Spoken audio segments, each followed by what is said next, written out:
El presidente Donald Trump dijo que merece conocer a su acusador, al informante que denunció su conversación con el líder ucraniano y que, según el mandatario, lo hizo de manera inexacta y fraudulenta. A casi un año de la muerte de Jamal Khashoggi, el príncipe saudita Mohammed bin Salman niega su participación en el asesinato del periodista, pero se declara responsable de lo ocurrido. Les contamos por qué. Al menos 50 muertos dejan las fuertes lluvias monzónicas en el noreste de la India. Según la emisora estatal, la mayoría de las víctimas ha sido por el colapso de casas y paredes de barro. Para algunos migrantes, la muerte es mejor que permanecer en su país y por eso prefieren arriesgar sus vidas cruzando el Mediterráneo. Los detalles del trabajo de los guardacostas libios lo tenemos en un reporte exclusivo de CNN. Muy buenas tardes, feliz comienzo de semana. Les saluda María Alejandra Requena. Bienvenidos a Panorama Mundial.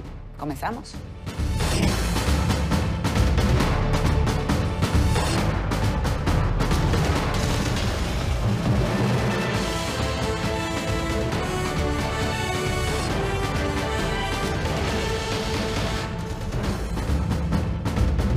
El presidente Donald Trump ha intensificado sus críticas contra quienes impulsan el juicio político en su contra.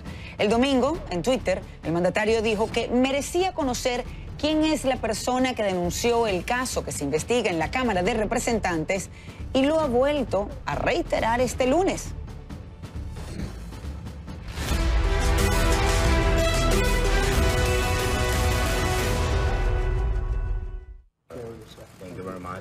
Trump cargó contra el informante antes de que el presidente de la Comisión de Inteligencia de la Cámara de Representantes, Adam Schiff, confirmara que existe un acuerdo para que el denunciante testifique ante la comisión que encabeza. A todas estas, los abogados del denunciante están preocupados por los señalamientos hechos por Trump y así se lo hicieron saber en una carta al director de Inteligencia Nacional interino, Joseph Maguire. Ahora, ¿qué opinan los estadounidenses de la investigación para un posible juicio político a Donald Trump? Pues la mayoría piensa que es necesario. Al menos eso arrojó una encuesta realizada por YouGov y publicada este domingo por CBS News, que muestra que el 55% cree que la investigación es necesaria, mientras que el 45% la considera innecesaria. Vamos de inmediato con Ione Molinares, quien nos acompaña desde Washington. Ione, muy buenas tardes. Sabíamos que iba a seguir saliendo información al respecto, que el presidente Donald Trump se iba a expresar también con respecto a todo lo que está sucediendo e inclusive a través de Twitter el mandatario pues planteó o sugirió la posibilidad de una guerra civil si avanzaba el proceso de juicio político en su contra. ¿Qué nos puedes decir? Pues muchos los están criticando incluso dentro de los mismos republicanos porque ese es el tipo de retórica que puede ser muy peligrosa, especialmente en momentos tan difíciles y digamos con tanta carga política por estos días. Mariale, te quiero añadir una encuesta más de la de CNN que acaba de salir y esencialmente dice casi lo mismo que la de CBS. Es 47% está a favor ahora de comenzar un juicio político o incluso destituir al presidente versus 45% que dice no, y es un número importante de 47 al 41 que había registrado la misma pregunta en la encuesta de CNN en mayo. Así que pues ahí ves un poco como el movimiento también de la opinión pública a la luz de lo que ocurrió con esto, que puede ser realmente uno de los escándalos más importantes y no el más grave que ha enfrentado Donald Trump en sus casi 3 años de presidencia. Hoy precisamente el presidente, después de haber estado en Twitter muy activo atacando toda la investigación y a muchos de los personajes que hacen parte de esta saga,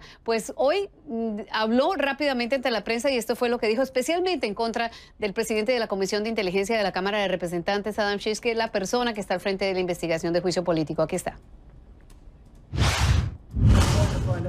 Estamos intentando averiguarlo.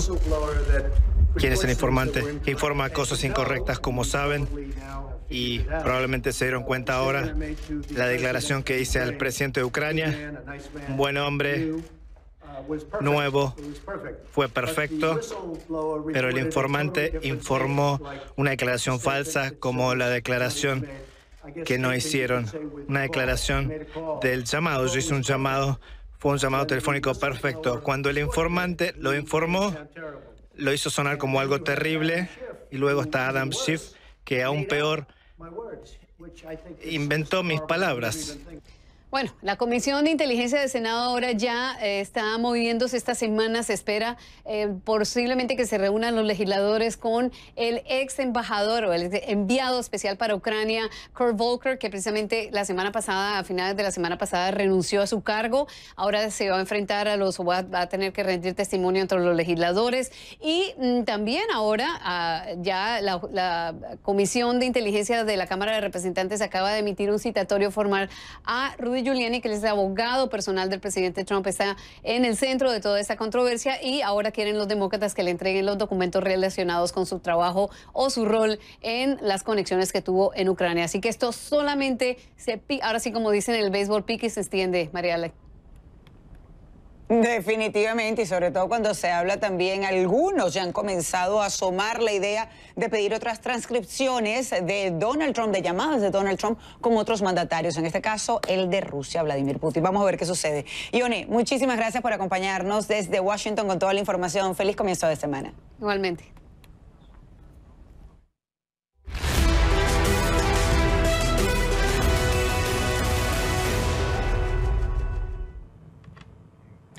Ucrania siente el peso del proceso de juicio político en Estados Unidos. Funcionarios en Kiev mantienen un silencio hermético, pero la jefa de la corresponsalía internacional de CNN, Clarissa Ward, rastreó a dos de las personas mencionadas en la denuncia del informante que tienen distintas visiones sobre los actores políticos estadounidenses. Así que vamos a ver su informe. Ucrania siente los efectos de la crisis política de Estados Unidos. Los funcionarios gubernamentales no hacen ningún tipo de comentario. Pero seguiremos el rastro de dos de los hombres mencionados en la denuncia del informante, cada uno con una perspectiva muy distinta. El exdiplomático Andriy Telichenko dice que el abogado personal del presidente Trump, Rudy Giuliani, se le acercó en mayo para pedirle una reunión. Telichenko es conocido por sus declaraciones sobre la supuesta confabulación de demócratas con funcionarios ucranianos contra Trump en 2016. Él dice que los dos se pasaron 6 horas hablando sobre distintos temas. Hablamos sobre mi visión de lo que ocurre en la relación entre Estados Unidos y Ucrania y se mencionó la confabulación del Comité Nacional Demócrata y Ucrania. El señor Giuliani me preguntó también sobre el vicepresidente Biden, qué pensaba y qué sabía sobre él. Entonces, ¿usted entendió que esto era una prioridad para él? Sí, no ocultaba que ese era su trabajo, para lo que fue contratado, para representar al presidente de Estados Unidos y sus intereses personales. ¿Intentando desarrollar teorías de conspiración sobre los opositores políticos del presidente? No se trata de teorías conspirativas, tenemos que investigar adecuadamente. Sergei Lechenko no está de acuerdo. Fue asesor de campaña del presidente Zelensky y dice que Giuliani comenzó a aplicar presión para investigar a los Biden después de las elecciones. Estaba seguro que esa era la única causa por la que Giuliani tenía interés en Ucrania, obtener esa información sobre Biden y usar esa información en Estados Unidos. Me reuní con algún funcionario de esta administración antes de comenzar el gobierno y él me dijo que ellos sabían quién era Giuliani, cuál era su rol y que actuaba no solo en forma privada, sino en nombre de su cliente. Entonces, ¿esto no fue un secreto? Fue un hecho claro. Clarissa Ward, CNN, Kiev.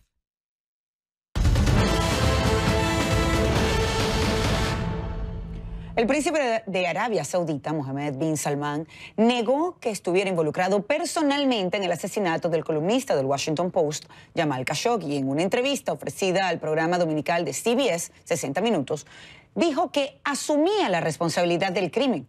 Recordemos que el 2 de octubre de 2018 el periodista entró al consulado de Arabia Saudita en Estambul y nunca más volvió a salir. Su cuerpo aún no aparece. El monarca insistió en que no sabía nada de esta operación. Argumentó que es imposible seguirle el paso a los 3 millones de funcionarios que trabajan para su gobierno y dijo que se castigaría al culpable independientemente de su jerarquía. Escuchemos. ¿Ordenó usted el asesinato de Jamal Khashoggi? Absolutamente no. Este fue un crimen atroz, pero asumo la total responsabilidad como líder de Arabia Saudita, especialmente porque el crimen fue cometido por individuos que estaban trabajando para el gobierno saudí. ¿Qué significa que usted asume la total responsabilidad? Cuando un crimen es cometido en contra de un ciudadano saudí por oficiales al servicio del gobierno saudí, Yo como líder debo asumir la responsabilidad.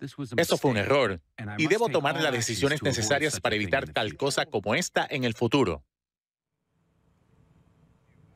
Una investigación independiente de la ONU, publicada en junio, concluye que Bin Salman ordenó personalmente el asesinato. Un informe de la CIA apunta en el mismo sentido. Pero el príncipe explicó que este documento no se ha dado a conocer oficialmente y pide que si tienen algún cargo en su contra, pues que se haga público. Al ser consultado sobre si este hecho afectó la vinculación con Estados Unidos, dijo que las relaciones bilaterales son mucho más grandes que este episodio. Y pasamos ahora a Hong Kong, en donde sube la intensidad de las protestas en el territorio y también la manera como la policía las califica. En una rueda de prensa ofrecida este lunes, las autoridades aseguraron que las manifestaciones se acercan un paso más al terrorismo y advirtieron que consideran que la convocatoria que se espera para el 1 de octubre será peligrosa. Este martes se celebra el 70 aniversario de la fundación de la República Popular de China y este domingo, pues los agentes rociaron tinte azul desde un cañón de agua. También lanzaron gas lacrimógeno y balas de goma preventivas. Los manifestantes respondían con cócteles Molotov y ladrillos. La protesta no estaba permisada por el gobierno, pero igual miles de personas salieron a la calle. Se inició pacíficamente, pero luego el conflicto tomó la escena. Y es que van ya 17 semanas de protestas ininterrumpidas y 1.578 personas detenidas. Las manifestaciones surgieron en contra de la ley de extradición a China, pero con el pasar del tiempo han ampliado el alcance de sus peticiones. Ahora exigen el voto universal. Actualmente Hong Kong tiene una democracia parcial. Solo 1.200 personas pueden votar por el líder de la ciudad.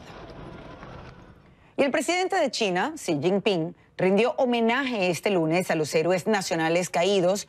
Fue, por supuesto, con motivo del día martes o el Día de los Mártires. En el acto también participaron otros miembros del Partido Comunista y del gobierno chino. Coronas, ramos, flores se depositaron a los pies del monumento a los caídos en la plaza de Tiananmen en Beijing. El acto sirvió de antesala a la gran celebración de este martes. Ahora sí, que podría verse empañada por las protestas en Hong Kong, como les estamos comentando. Ahora, mañana martes, 1 de octubre, la República Popular China conmemora los 70 años de su fundación. Los festejos incluirían el mayor desfile militar en la historia del país, al igual que un desfile civil con la participación de cientos de miles de personas. Ante tan marcada fecha, repasamos los logros y fracasos de China con David Culver. Adelante.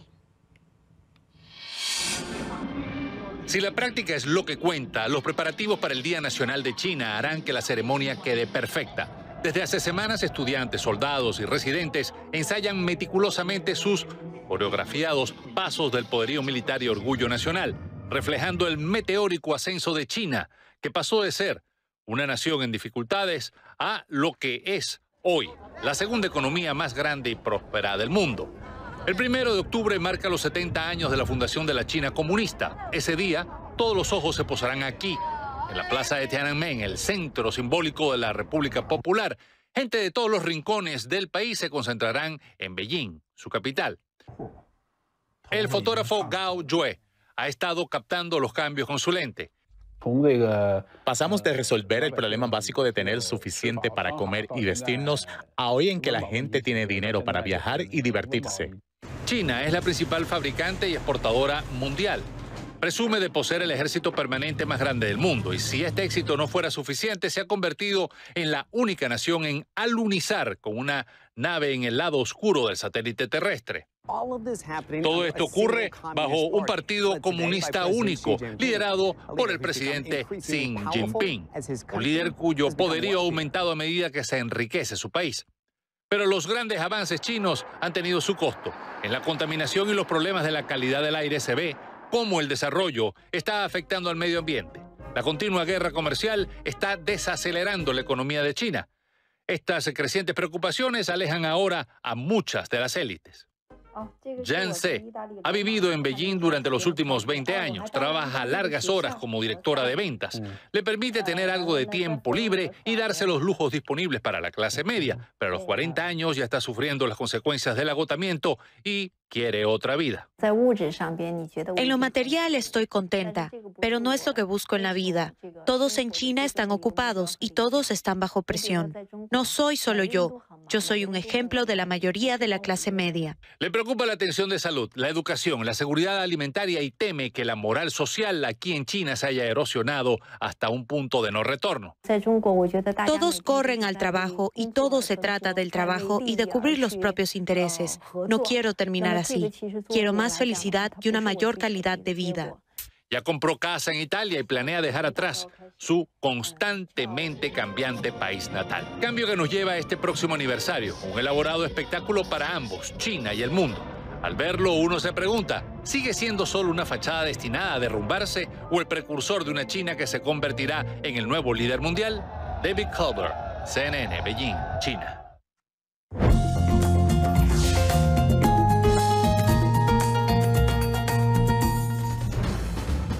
¿Y qué opinan ustedes acerca de esto? Ya mañana entonces, 1 de octubre, se cumplen 70 años de la fundación precisamente de la República. Espero sus comentarios en @RequenaCNN. También, por supuesto, los invito a que participen con respecto a los otros temas que tenemos en el programa. Estuvimos hablando de Donald Trump, los más recientes tweets que ha dado, pero cuando regresemos, Perú.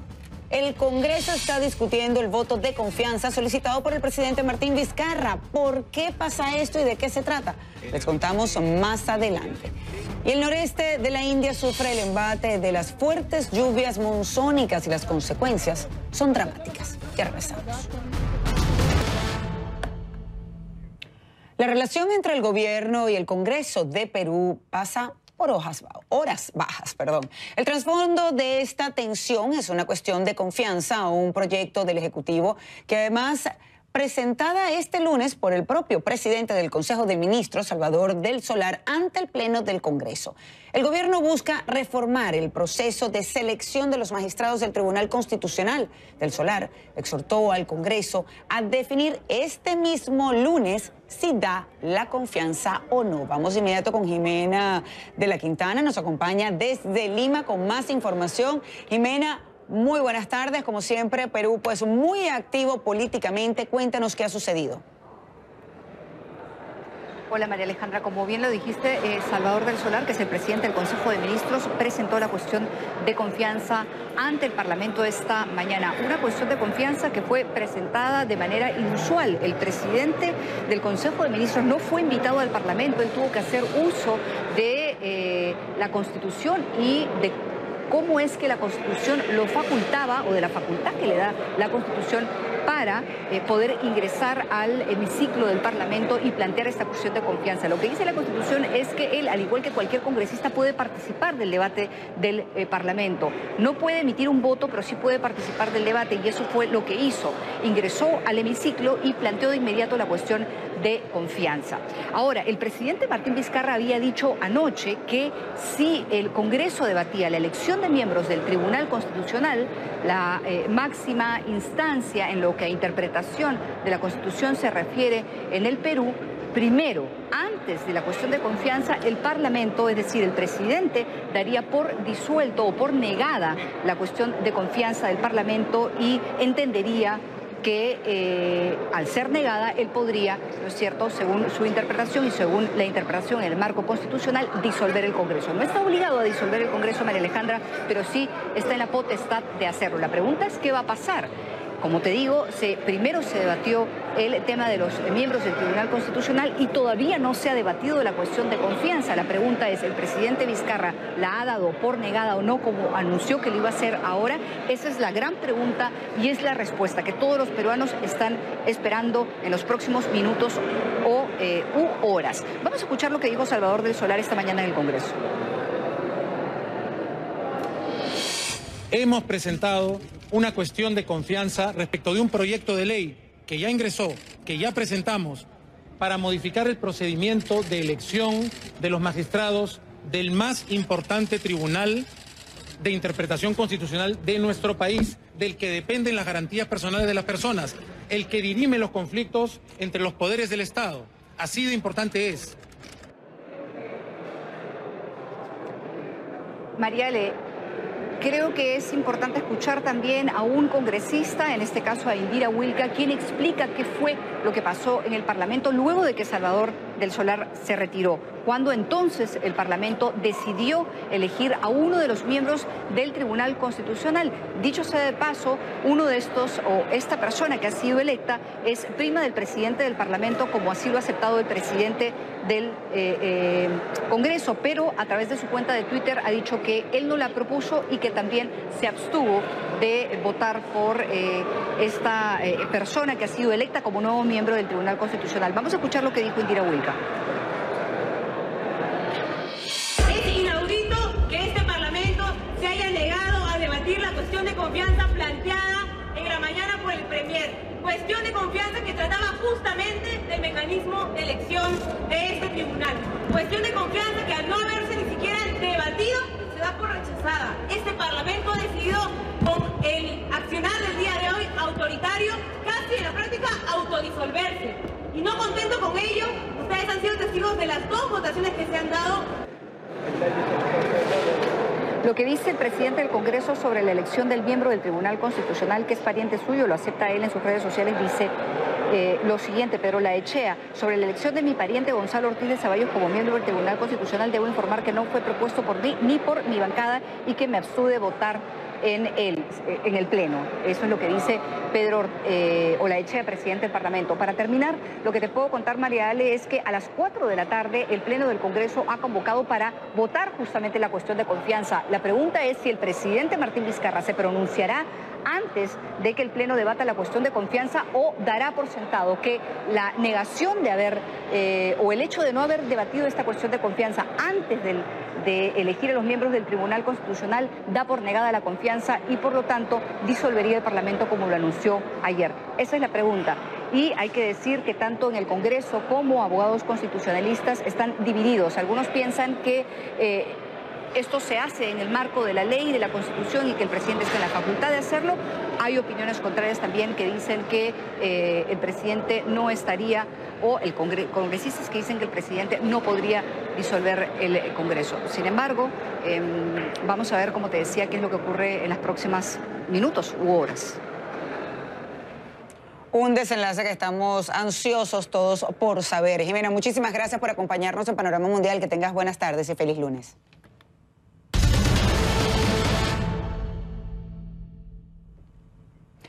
En la recta final hacia las elecciones presidenciales en Argentina, el presidente Mauricio Macri anunció que eliminará las obligaciones patronales para las empresas pequeñas y medianas que contraten empleados en 2020. Macri dijo que se trata de una iniciativa para generar trabajo porque asegura que es la única forma de salir de la pobreza. El mandatario reconoció que hay 2 millones de personas desempleadas y Argentina, y cito, es el país con más brecha entre lo que paga el empleador y lo que recibe el empleado.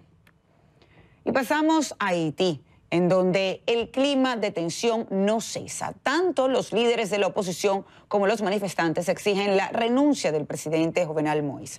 Es la tercera semana de este conflicto por la crisis económica y la falta de combustible en el país. Corridas, incendios y enfrentamientos con la policía marcan el ritmo de las protestas en las calles de Puerto Príncipe, mientras los opositores siguen convocando más movilizaciones. Moïse no ha aparecido en público desde el pasado miércoles. El opositor André Michel insiste con la dimisión del mandatario para, según dijo, poner fin al sistema que está destruyendo al país.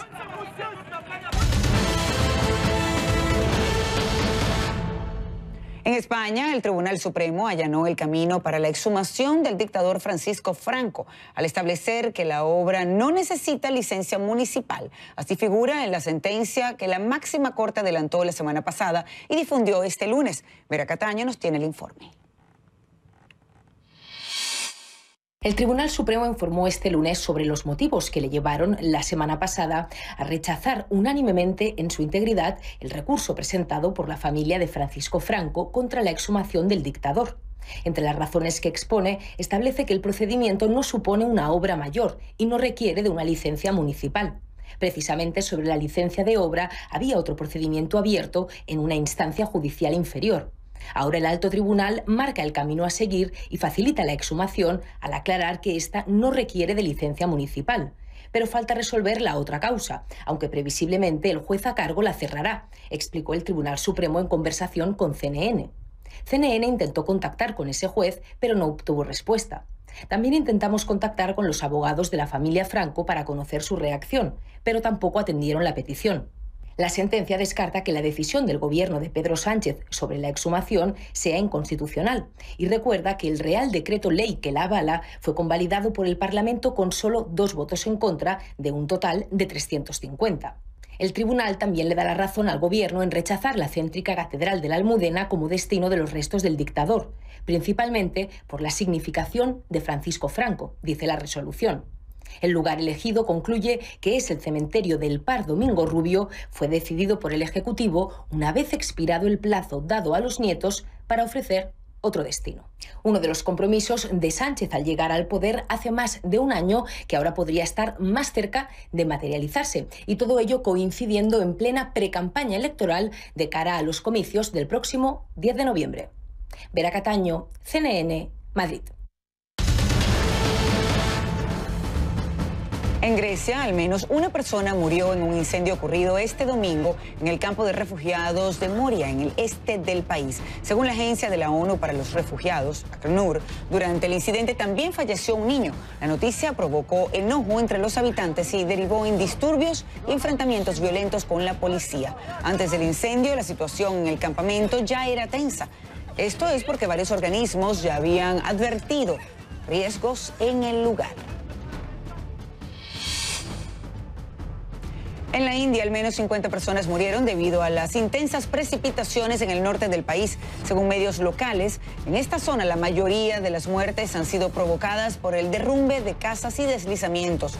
Las lluvias monzónicas también han golpeado al estado oriental de Bihar. En esta zona, el mal tiempo ha obligado a evacuaciones y las autoridades han ordenado el cierre de escuelas.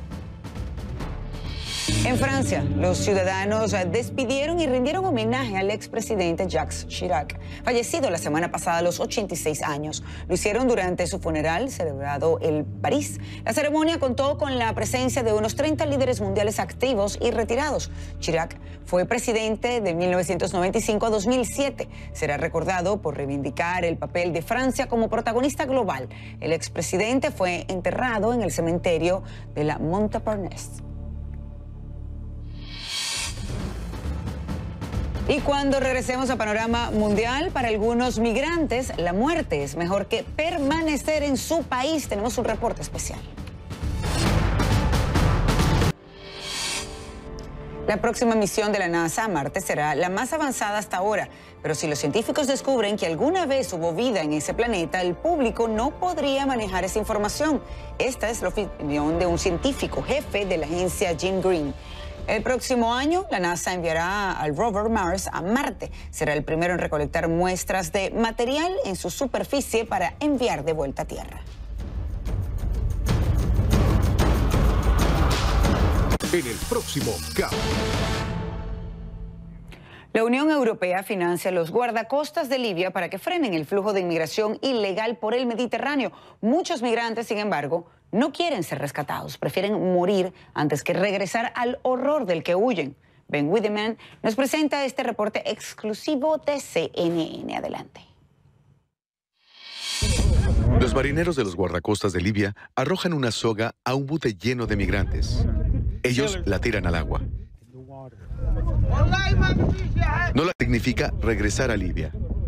Pero finalmente, uno de los marineros se tira al agua y nada hacia el bote para atar la cuerda. De mala gana, los migrantes se suben a la embarcación de los guardacostas. La muerte es mejor, dice una de las mujeres. Hay poco amor entre rescatistas y rescatados. Ustedes maldicen a Libia, animales, grita uno de los marineros. ¡Cállate! 28 personas estaban en el banco tambaleante. 22 eran de Somalia, 5 de Bangladesh y 1 de Yemen. Huyen del conflicto, del caos y la pobreza, que es el nuevo problema del mundo. Abdal Samad, de Somalia, nos explica la razón por la que la gente intentó hacer esta peligrosa travesía. La razón por la que me lancé al mar es la situación en la que está nuestro país. Nuestro país está en guerra. La Unión Europea paga al gobierno libio en Trípoli más de 250 millones de dólares para que detenga a las masas agotadas, pobres y apiñadas que anhelan respirar libertad al llegar a las costas bendecidas.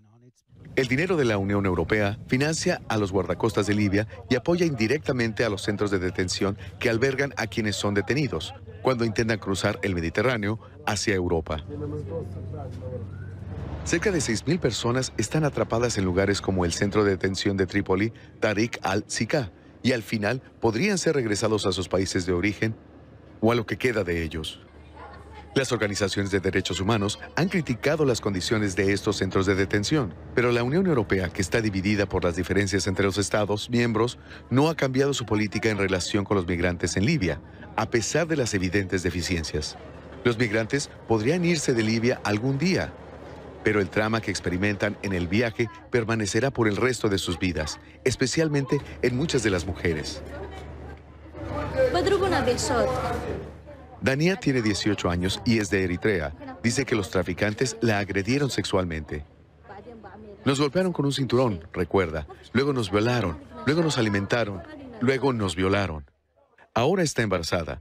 Pronto dará a luz en un centro de detención con poca atención médica.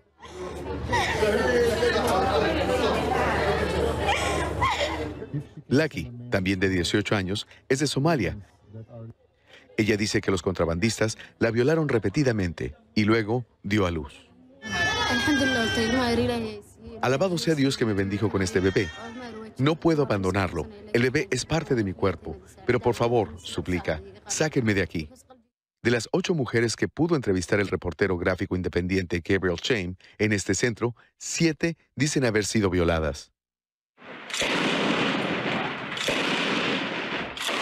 Cerca de las afueras de Trípoli, la guerra entre las distintas facciones continúa.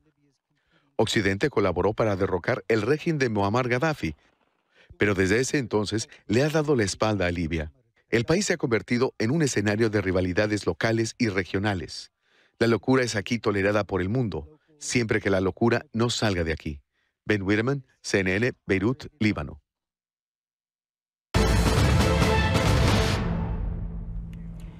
Cantidades récord de nieve han caído en partes en el estado de Montana en los últimos días y aún no es octubre. Según el Servicio Meteorológico de Estados Unidos, en Great Falls cayó más de 24 centímetros el sábado, la mayor cantidad de nieve de septiembre en un día para esa ciudad.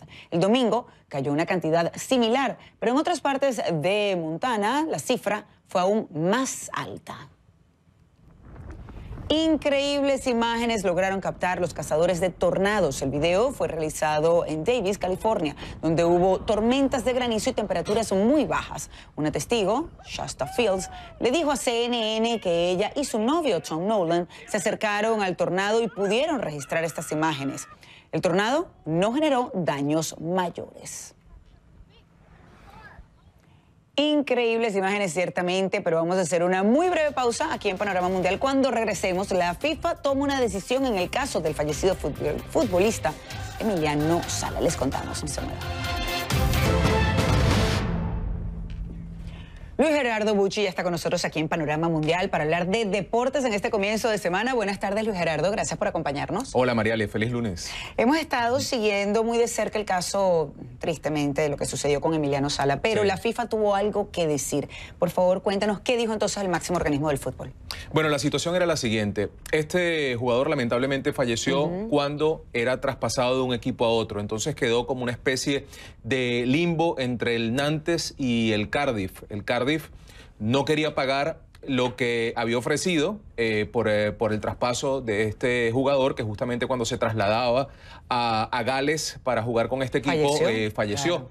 Entonces hubo una serie de demandas de parte del Nantes y en definitiva la FIFA tomó una determinación de cuánto le tiene que pagar el Cardiff al Nantes por esta situación, ¿no? Okay. Entonces vamos a comenzar con esto porque hay una determinación. La FIFA dispuso que el Cardiff le debe pagar al Nantes $6,5 millones por la ficha de Emiliano Sala, quien recordemos falleció, como decíamos, en un accidente aéreo en el Canal de la Mancha cuando estaba en medio del traspaso entre estos clubes.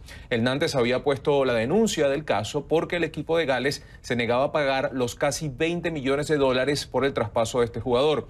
Luego que ambos clubes llegaran a un acuerdo en el pasado mes de enero, el Cardiff puede apelar esta orden a través del Tribunal de Arbitraje Deportivo. La avioneta en la que se desplazaba Sala estuvo desaparecida durante 2 semanas. Luego de haber sido encontrada a 67 metros bajo el mar, se identificó el cuerpo del delantero argentino y del piloto de la aeronave. Bueno, y este martes la Liga de Campeones tendrá su segunda jornada de la fase de grupos y las miradas se centran en lo que podrá ser el Real Madrid frente al Brujas de Bélgica en su primer partido como local. Recordemos que el primer encuentro del conjunto blanco fue bastante complicado para el equipo de Zidane, terminó vapuleado frente al PSG. Zinedine Zidane aseguró que desde entonces su equipo ha mostrado una mayor solidez defensiva en todos los partidos.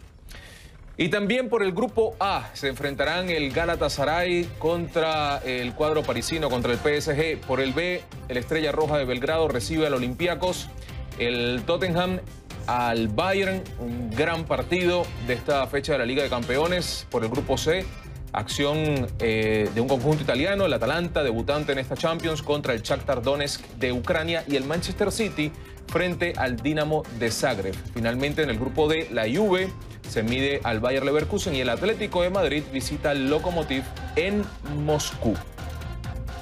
Bueno, martes de mucha actividad de fútbol, pero también de béisbol. Y me encanta porque comienza la postemporada. Sé que tienen un programa especial esta noche al respecto. Así es, un programa en el que vamos a hacer una previa de todo lo que va a ser esta postemporada. Por supuesto, vamos a arrancar con el comodín de la Liga Nacional, un encuentro que va a retransmitir CNN en español este martes a partir de las 8 de la noche entre los Nationals y los Brewers.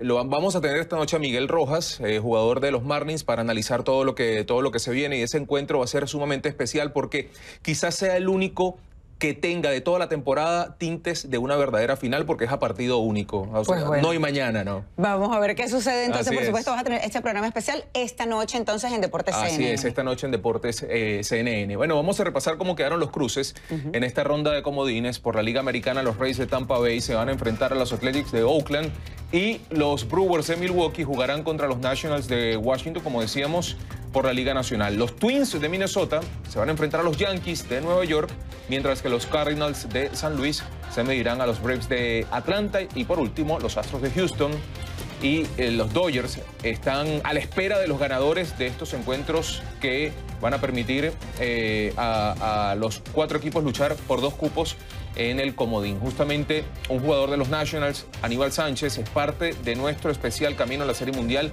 que tendremos este lunes. Vamos a escucharlo. Lo que me ha llamado mucho la atención de este equipo es que tienen una énfasis en cómo crear una buena comunicación entre cada uno de los jugadores, como el preocuparse uno por el otro. Eso jamás lo había visto en ningún equipo. Creo que prácticamente te lanzan aquí a un Big League Camp y te dejan ser tú mismo, no importa si te llevas bien con uno o con el otro, pero la dinámica que crea este equipo de tratar de que todo el mundo se lleve bien, de que tratar de que crear una familia, es lo que más me ha llamado la atención de este equipo. Bueno, repito, esta noche Miguel Rojas, jugador de los Marlins, estará con nosotros para analizar cómo llegan los equipos a tratar de alcanzar el clásico de otoño, y nuestra cita, por supuesto, se llama Camino a la Serie Mundial, este lunes a las 11:30 de la noche, hora de Miami. Y a partir de mañana es el primer partido de la postemporada en la pantalla de CNN en español, señal para Estados Unidos nada más. Gerardo, gracias. Así es. Atentos Gracias. Entonces al programa especial esta noche. Ustedes no se muevan, ya regresamos con más. Variadas opiniones hoy en Twitter. Fernando Aceldas nos dice: la situación de los desplazados en Libia es sumamente desgarradora. Esto es lo que quedó después del brutal asesinato del presidente Gaddafi por parte de extremistas auspiciados por lo que considera él Estados Unidos y sus lacayos. Vamos ahora con Jeremy Falcón Flores. Nos dice: los países europeos deben ayudar a los inmigrantes que vienen de países que viven sus peores conflictos en la historia. Eso son violaciones a los derechos humanos por parte de esas naciones que no quieren recibir a millones de personas dejando todo. LP Víctor Palencia nos dice, hay que recordar que en el siglo XIX China logró el desarrollo económico y social que habían alcanzado las potencias occidentales, especialmente de Japón, país asiático, al que muchos chinos veían como modelo militar. Parte de la historia, dice, entre comillas. Muchísimas gracias por sus comentarios, por la compañía aquí en Panorama Mundial, y los invito a que se queden con estas imágenes de la aurora boreal. Buenas tardes.